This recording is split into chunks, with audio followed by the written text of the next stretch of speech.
Have you ever ignored those little warning signs in a relationship, only to regret it later when things started falling apart? It's easy to brush off red flags, especially when you're caught up in the excitement of a new connection. There's an old saying, what you ignore today will haunt you tomorrow. And in relationships, this couldn't be truer.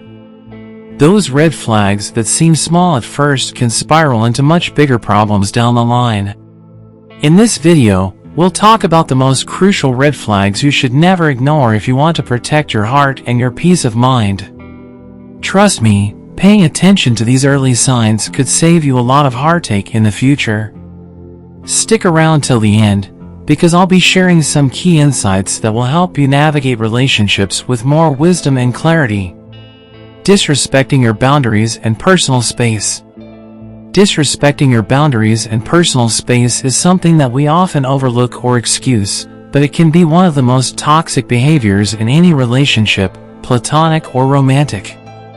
The problem with ignoring it is that we begin to normalize it. And once we normalize disrespect, we start to accept it, even if it makes us uncomfortable, anxious, or drained. We tell ourselves that we're overreacting, or that we should be more flexible. But when your boundaries are repeatedly crossed, it's not flexibility, it's self-sabotage. I remember a time in my life when I had a friend who would just walk into my room without knocking. It seemed harmless at first, maybe even a sign of familiarity, like we were close, right? But soon, it started to feel intrusive.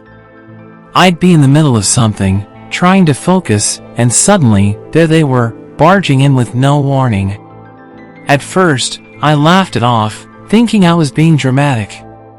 It's no big deal, I told myself. They're just being friendly. But the more it happened, the more I realized it wasn't about friendliness, it was about control. And if I allowed them to keep disrespecting my space, I was giving them power over my time, my peace, and my mental space. Psychologically speaking, boundaries are a form of self-preservation. They act as a shield to protect your emotional, mental, and physical well-being. We all have different tolerances for what feels comfortable and what feels invasive. Yet, there's something almost insidious about how someone can push and push, testing how much you'll tolerate. And before you know it, they've crossed the line. But it's never really about that one small thing. It's a pattern, a warning sign that tells you they don't value you enough to respect your limits. We've all heard the saying, if you don't stand for something, you'll fall for anything. The same holds true for boundaries. If you don't clearly define and defend what's yours, whether it's your time, your personal space, your thoughts, or your body, people will just assume they can take it. The funny thing is, most people don't mean to hurt you when they disrespect your space. In fact, they might not even realize they're doing it. But that's the thing about respect, it's a two-way street. If you don't speak up, if you don't set the boundaries, they can't know where they're crossing the line. I've seen friends lose themselves in relationships because they let someone trample on their boundaries for the sake of keeping the peace. The emotional toll it takes can be so draining. The little things add up, like ignoring your need for a long time, canceling plans without consideration, or being constantly on call for someone else. And over time, you forget who you are. You forget what you need because you've spent so much time trying to cater to others. It's exhausting. One thing I've learned is that protecting your personal space is not selfish, it's necessary. If you're someone who values connection, being able to recharge and respect your boundaries gives you the energy and clarity you need to show up for others. Think about it, when you honor your own limits, you teach others how to do the same. It's like setting the tone in a song. You can't expect harmony if the notes are all over the place. Author Brené Brown once said, "Daring to set boundaries is about having the courage to love ourselves, even when we risk disappointing others." And honestly, that's the heart of it, isn't it? When you start asserting your boundaries, you might disappoint people, and that's okay. The people who truly care about you will respect your limits. Those who don't, well, they'll show you their true colors, and you'll be better off without them. It's time to stop ignoring those red flags. Disrespecting your boundaries isn't something you should ever tolerate. Your time, your space, and your energy are precious. Protect them fiercely. And in doing so, you'll not only maintain your peace but also set the standard for how others should treat you. Because, at the end of the day, respect isn't just given, it's earned, and it starts with you. Constantly seeking validation or attention from others. You know that feeling when you post something on social media and just need the likes and comments to flood in?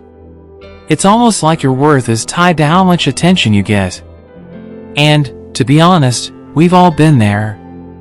At least, I know I have. You put something out into the world, and you sit there, checking your notifications, hoping for that instant validation. But let's pause for a second. What's really going on underneath all of this? Constantly seeking validation or attention from others is one of those red flags that seems harmless at first, almost like a natural part of human behavior. Who doesn't want to feel seen, heard, and appreciated? But there's a fine line between feeling validated by others and letting your self-worth become completely dependent on it. If we keep going down this path, we start to build our identity around the reactions of others, and that's a dangerous game to play. I remember a time when I found myself posting something personal online, something that I thought was really meaningful to me. But then, instead of enjoying the moment, I just started obsessing over how many people would comment or like it. Every ding of the phone felt like a little hit of dopamine, and I couldn't stop myself from refreshing my feed, hoping to see that validation roll in. But when the notifications didn't come as fast or as frequently as I expected, I felt a sense of disappointment. It was like, did I say something wrong? Am I not good enough? That's when I realized I was outsourcing my sense of worth. Instead of owning it internally, I was waiting for someone else to validate my existence, my thoughts, and my emotions. And the truth is, relying on others for validation is like building a house on sand. The foundation is shaky, and sooner or later, it'll crumble. Psychologically speaking, our need for validation often comes from a place of insecurity or low self-esteem. It's not that we're inherently needy, rather, we've been conditioned to seek approval from others as a way to feel good about ourselves. It's a survival mechanism, really. For most of human history, our status in a group, whether it was family, tribe, or society, was vital for survival. We sought recognition and approval because it signaled that we belonged. But today, that need for validation is amplified by social media and the constant exposure to other people's lives. We're comparing our behind the scenes to everyone else's highlight reel, and it's messing with our sense of self. I've noticed that the more we crave attention, the more we lose sight of what we truly want. We start shaping our actions, thoughts, and even our opinions based on what will get us the most likes or attention. And when the attention fades, we're left with an empty feeling, because we were never really connected to our authentic selves. We were just living for the applause. There's something freeing about finally letting go of this constant need for external validation. I've learned that when I start doing things for me, when I focus on my goals, my passions, my growth, that's when I feel truly fulfilled. It's not about how many people recognize my worth, it's about knowing my worth. Author and motivational speaker, Tony Robbins, puts it perfectly when he says, "The only impossible journey is the one you never begin." And that journey begins with trusting yourself, not relying on the applause of others to tell you who you are. Letting go of the need for constant validation doesn't mean you stop wanting appreciation, it just means you stop needing it to feel whole. You become more resilient, more self-assured. And let's be real, when you're confident in who you are, the right kind of attention naturally follows. The people who genuinely care about you, your ideas, and your essence will gravitate toward you. You don't have to chase their validation. It comes as a byproduct of living authentically. So, next time you find yourself obsessing over how others perceive you or waiting for that next like to define your mood, remember, you don't need to seek validation outside of yourself. The most important approval is your own. Find peace in that, and everything else will follow. Manipulative behavior, such as guilt tripping or gaslighting. Manipulative behavior. It's like the silent killer of relationships. At first, it's subtle, small comments that make you second-guess yourself, little actions that seem off but don't quite add up. But then it grows. Slowly, methodically. And before you know it, you're questioning your reality, feeling like you're walking on eggshells around someone you thought you knew. Guilt tripping, gaslighting, emotional blackmail, these aren't just tactics used by toxic people to control you. They're insidious strategies that make you doubt your own worth, your sense of reality, and your ability to trust yourself. I had an experience once with someone I was close to, someone I thought had my back. They would make little comments that would make me feel bad about things I hadn't even done. "You always leave me hanging," they'd say when I had to cancel plans for work or a personal commitment. I'd feel terrible. Of course, I wanted to be there for them. But it wasn't just about this one instance, it was the way they made me feel like I was the one in the wrong for simply having a life outside of our relationship. They'd throw in a comment like, "You know, I've been through a lot and you can't even spend 5 minutes with me?" And it was never just an isolated moment. It was a pattern. They were guilt-tripping me into making me feel responsible for their emotional state, like if I didn't bend over backwards for them, I was a terrible person. At the time, I didn't realize what was happening. It was only after I took a step back that I saw the manipulation. And that's the thing about guilt tripping and gaslighting, it sneaks up on you. Gaslighting, especially, is like this slow burn. They make you feel like you're the crazy one, like your feelings are invalid. "You're overreacting," they'll say. "I didn't mean it that way," they'll add, making you feel like you're the one who misunderstood everything. Over time, you start questioning your perception of reality. Did I really hear that right? Did I overreact? Was I being too sensitive? And that's exactly what they want. They want to make you doubt your instincts so they can keep pulling the strings, so they can control you, manipulate your emotions, and keep you in a position where you feel like you owe them something. It's exhausting. And here's the thing, they don't even have to be overtly cruel. Sometimes it's about making you feel guilty for things that aren't even your fault, or making you question your thoughts and feelings until you're uncertain. It's the emotional equivalent of being gaslit in a dark room. You don't know what's real anymore. Psychologically, this kind of behavior is so damaging because it erodes your sense of self-worth. You start believing that your needs don't matter, that your feelings are too much, that you're just too sensitive for wanting basic respect. And that's where the danger lies, because once you believe that, you'll accept things that you shouldn't, and the manipulator wins. They get you to shrink yourself, to apologize for things that are completely out of your control. In her book, The Gift of Fear, author Gavin de Becker talks about how we often ignore our gut feelings in favor of trying to please others, and how dangerous that is. Your intuition is a powerful tool, and when you're being manipulated, your gut will tell you that something's off. You will feel that nagging discomfort, that inner warning signal. But manipulative people know how to drown that out. They know how to twist things to make you feel like you're the one in the wrong for listening to your instincts. I've come to realize that manipulation doesn't just hurt in the moment, it leaves scars. It makes you doubt yourself. It makes you feel small. And if you don't address it early, it can become a toxic pattern that destroys your sense of self.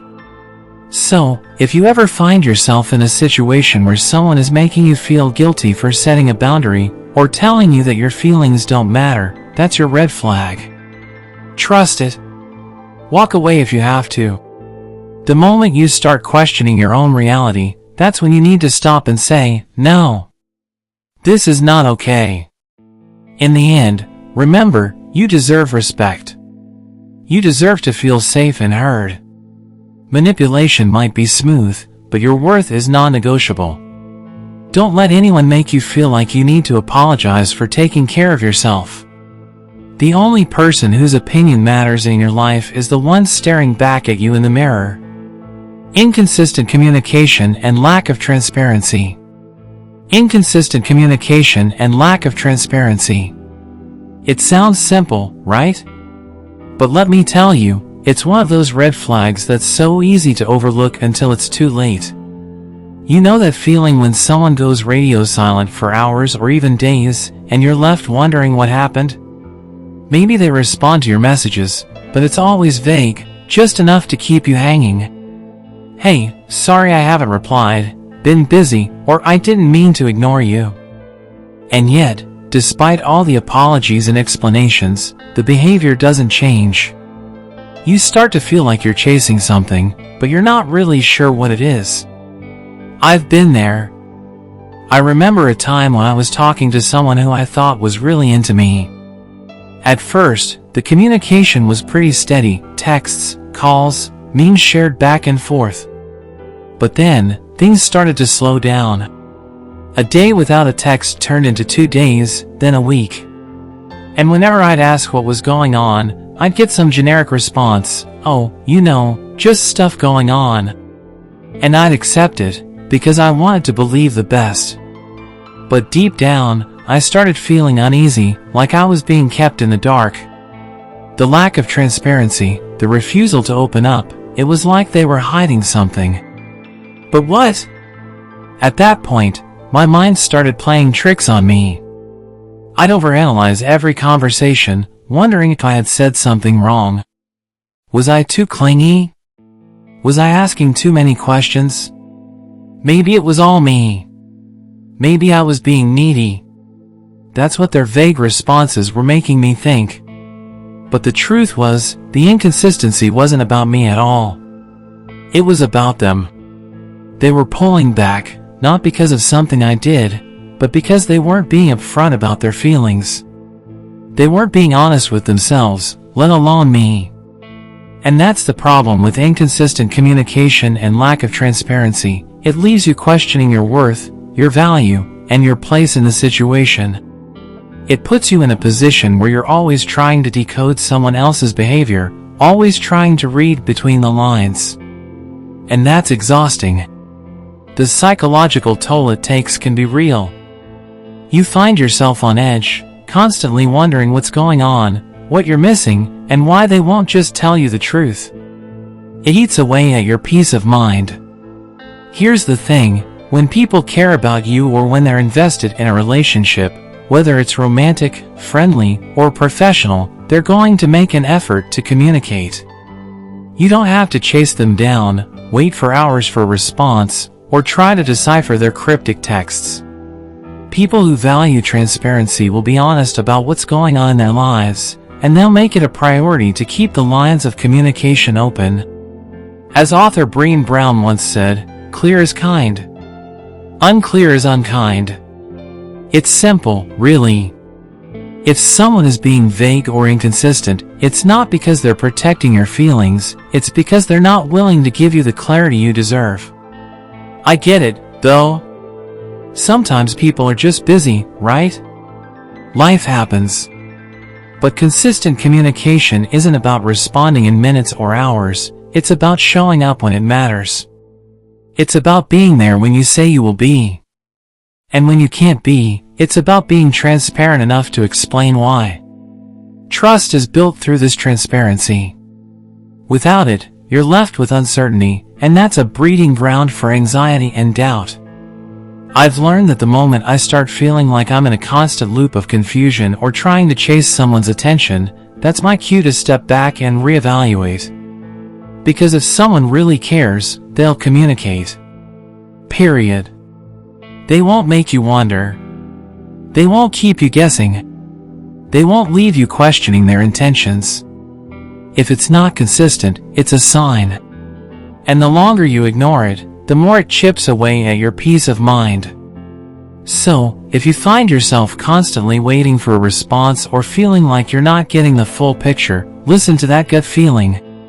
Trust that it's not about you, it's about their willingness to be honest with you. And don't settle for less than you deserve. Clear communication and transparency aren't just nice-to-haves, they're essential for building any kind of real connection. If they can't give that, then maybe it's time to reconsider where you're investing your time and energy. You deserve better. You deserve someone who shows up fully, not just when it's convenient for them. Lack of support for your goals, growth, or aspirations. You ever notice how some people seem to thrive when you're stuck? Like, when you're dreaming big, working towards something important, they're right there, cheering you on. But then, there's this other kind of person, the one who's more interested in dragging you down than lifting you up. I'm talking about the folks who don't support your goals, your growth, or your aspirations. The ones who make you feel like your dreams are too big, too unrealistic, or just plain foolish. And what's worse, sometimes, they don't even say it outright. It's in the small comments, the passive gestures, or the subtle discouragements that can eat away at your confidence if you let them. I've been there, and I know firsthand how damaging it can be when the people closest to you aren't on board with what you're trying to achieve. I used to have this friend, someone who I thought was my biggest supporter. When I'd talk about my ambitions, my vision for my future, they'd nod, but there was this undertone of doubt that I couldn't shake. "You're gonna try that?" they'd ask, with a tone that was just off. They'd bring up all the reasons why my plans wouldn't work, things that, in hindsight, weren't even realistic roadblocks. But in the moment, it started to make me question everything. Was I being naive? Should I lower my expectations? Maybe I was just dreaming too big. But here's the thing, when the people around you can't get behind your dreams, it's more about them than it is about you. I've come to realize that people who don't support your growth, especially when it's aligned with something important to you, might feel threatened by it. They might feel insecure or uncomfortable because your growth highlights their own stagnation. Psychologically, it's easier for some people to pull you down than it is for them to elevate themselves. They project their fears and limitations onto you, and before you know it, you start believing those same fears and limitations are yours. It's tough because, as human beings, we want to be supported. We want to feel that the people we care about are rooting for us. When we're working towards something meaningful, we need that energy. We need that encouragement to fuel us when the road gets rocky. So when we don't get that support, it's like we're pushing against the wind, constantly having to prove ourselves, constantly needing to justify why we want what we want. It's draining. But here's where things get a little uncomfortable. If someone isn't supporting your growth, it's a sign that maybe, just maybe, they're not as invested in you as they should be. Relationships, whether friendships, family ties, or romantic partnerships, are supposed to be a two-way street. They should inspire you, challenge you, and encourage you to reach higher. If the people around you are just watching from the sidelines, or worse, actively discouraging you, it's time to ask yourself why you're investing so much of your energy in them. I've learned the hard way that not everyone is going to get your vision. Not everyone is going to see what you see. But that doesn't mean they shouldn't support you. It doesn't mean they shouldn't at least encourage you to try, even if they don't understand the path you're taking. There's a difference between honest concern and downright negativity. Constructive feedback is one thing. Telling you that your dreams are unrealistic or just a phase is another. And as much as it sucks to admit, some people who you thought were there for you, will reveal their true colors. They'll show you that they're not interested in seeing you thrive. That's a tough pill to swallow, but it's also a necessary one. The truth is, if they don't support you now, they won't support you when you succeed either. And do you really want to spend your time and energy on people who don't want to see you win? One of my favorite quotes from the author Jim Rohn is, "You are the average of the 5 people you spend the most time with." And it's true. If the people around you are draining your energy, doubting your dreams, or holding you back in any way, it's time to make some changes. Don't waste your precious energy trying to convince someone to believe in your dreams. The right people will get it from the start, and they'll be there, lifting you up every step of the way. You deserve that. You deserve people who will push you to be your best, not people who make you feel like your ambitions are too much. So, remember this, if someone isn't supporting your growth, it's not just a red flag, it's a wake-up call. You have the power to surround yourself with people who will help you grow, people who will celebrate your success as much as you do. Don't settle for anything less. Your dreams are too important, and your journey is too valuable to walk alone. And there you have it, guys, never ignore the red flags.